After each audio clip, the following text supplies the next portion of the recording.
यह घटना 1999 के आसपास की है। दिल्ली में रहने वाले हमारे एक दूर के रिश्तेदार पहली बार हमारे गांव जगनपुरा में अपने एक नज़दीकी रिश्तेदार के घर पर आए, पर वहां उनका मन नहीं लगता था। रिश्तेदार अपने व्यवसाय में व्यस्त रहते और उनकी पत्नी अपने छोटे छोटे बच्चों में। वे वहां किस्से और कितनी देर बातें करते, उनके यहां जाने में जानबूझकर देर करते थे और हमारे यहां बैठकर बातें करते रहते थे। बड़े गप्पी थे वो।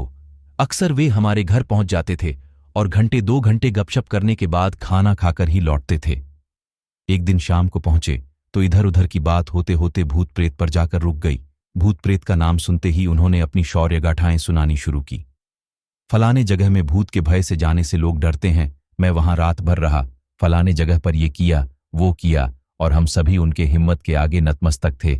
मेरी मम्मी ने 1-2 बार रात के समय इस तरह की बातें न करने की याद भी दिलाई, पर वो नहीं माने। नहीं चाची जी, भूत प्रेत कुछ होता ही नहीं है, वैसे ही मन का वहम है ये, और न जाने कहां कहां के ऐसे वैसे किस्से सुनाते ही रहे। उस दिन खाते पीते कुछ अधिक ही देर हो गई थी। रात के 11 बज गए थे।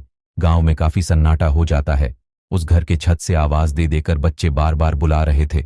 सामने के रास्ते से जाने से कई मोड़ पड़ जाने से उनका घर हमारे घर से कुछ दूर पड़ जाता था, पर खेत से होकर एक शॉर्टकट रास्ता था। हम लोग अक्सर उसी रास्ते से जाते आते थे। उन्होंने भी उस दिन उसी रास्ते से जाने का निश्चय किया। पीछे के दरवाजे से उन्हें भेजकर हम लोग दरवाजा बंद करके अंदर अपने अपने कामों में लग गए। अचानक मेरी छोटी बहन के दिमाग में क्या आया, छत पर जाकर देखने लगी कि वे उनके घर पहुंचे या नहीं। अंधेरा काफी था, मेरी बहन को कुछ भी दिखाई नहीं दिया। वह छत से लौटने वाली ही थी कि उसे महसूस हुआ कि कोई दौड़कर हमारे बागान में आया और सामने नीम के पेड़ के नीचे छुप गया। मेरी बहन ने पूछा, कौन है? उनकी आवाज आई, मैं हूं। आप चाचा जी के यहां गए नहीं? खेत में कुएं के पास कोई बैठा हुआ है। गांव में रात के अंधेरे में चोरों का ही आतंक रहता है।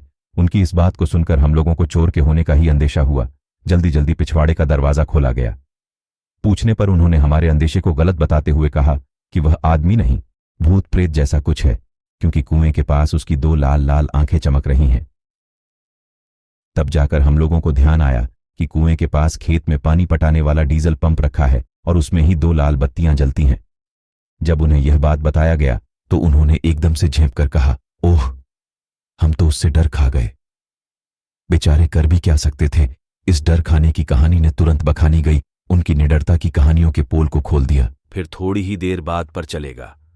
उसके बाद हम हंसने लगे, पर कभी कभी होता है ना कि कुछ बातें सही हो जाती हैं, इसलिए हमें भूत पाटो जैसी चीजों का मजाक नहीं बनना चाहिए। हमारे घर के पास एक पेड़ था। यहां पर बहुत सारे लोगों ने देखने में किसी आदमी जैसा जानवर देखना की बात कही।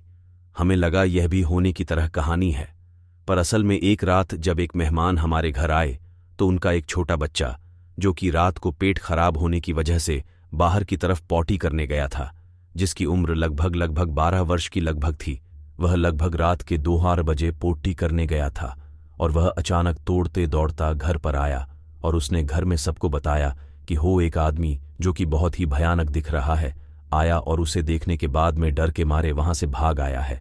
लेकिन हैरत की बात तो यह है कि उसे बच्चों ने उन कहानियों के बारे में सुना ही नहीं था। तो मैं झूठ तो बोल नहीं सकता, ये अभी भी पहली है कि असल में वहां पर कोई था या फिर बच्चों का भ्रम था। लोग भाग कहते हैं कि अभी भी वहां किसी का साया है। अब हम उसे जगह में नहीं रहते। तो आपको ये कहानी कैसी लगी हमें कमेंट करके जरूर बताएं।